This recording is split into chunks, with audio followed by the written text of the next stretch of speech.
Bismillah ar-Rahman ar-Rahim. Bonjour à tous les élèves de la sixième année du primaire. Vous avez avec vous le professeur Ahmad Karji qui va vous présenter un nouveau cours de français à distance. Alors, soyez le bienvenu. Et la leçon d'aujourd'hui, c'est la phrase impérative. Alors, nous allons prendre cette phrase. L'élève efface le tableau. Alors, cette phrase se compose de quoi? Se compose d'un groupe nominal sujet ou un sujet. Se compose d'un verbe conjugué et d'un complément d'objet direct. Alors, c'est une phrase simple, c'est une phrase qui a un sens. Alors, passons à la même phrase, mais nous la verrons d'une autre façon. Alors, regardez, la même phrase, alors, on va lire cette phrase de cette façon. Efface le tableau. Efface le tableau. Alors regardez ici, le verbe effacer est conjugué dans le temps du présent de l'impératif. Et voici l'autre mot, le tableau, qui suit ce verbe. Alors efface le tableau. C'est une phrase qui n'a pas de sujet. Regardez ici. Il n'y a pas de groupe nominal sujet, il n'y a pas de sujet. C'est une phrase qui a un verbe à l'infinitif et c'est une phrase qui se termine par un point. Que ce soit un point ou un point d'exclamation, c'est la même chose. Alors, regardez une autre phrase. Alors, regarde ce dauphin. Regarde ce dauphin. Regarde ce dauphin. Alors, ce sont des phrases où le verbe est conjugué à l'impératif. Alors, on dit que ce sont des phrases impératives. Ce sont des phrases impératives. Alors, à quoi sert une phrase impérative? Regardez avec moi.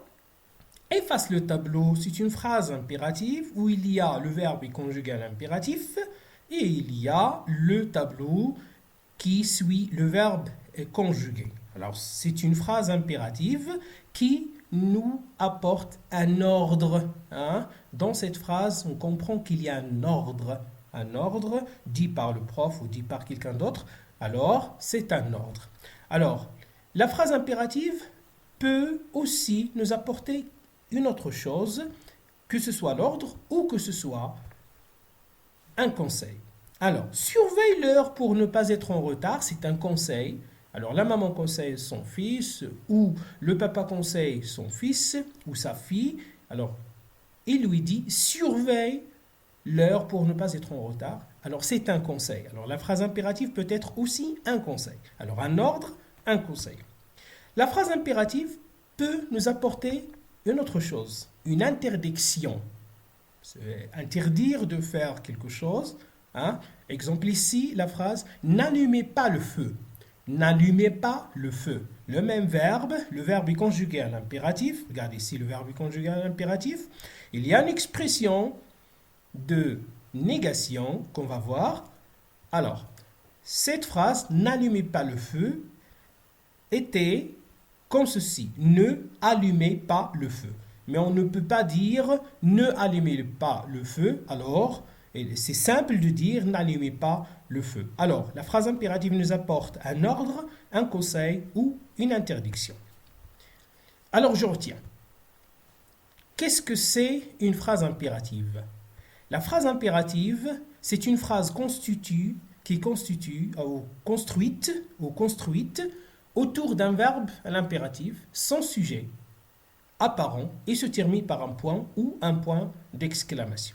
Alors, la phrase impérative est construite essentiellement d'un verbe à l'impératif qui n'a pas de sujet apparent, écrit, et se termine par un point ou un point d'exclamation. Alors, la phrase impérative, c'est une phrase utilisée pour donner quoi?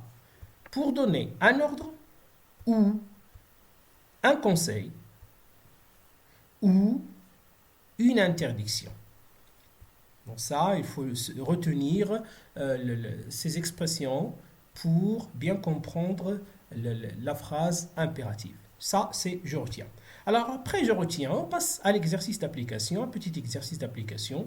Vous pouvez le faire sur vos cahiers et vous pouvez stopper la vidéo jusqu'à ce que vous finissiez et revoir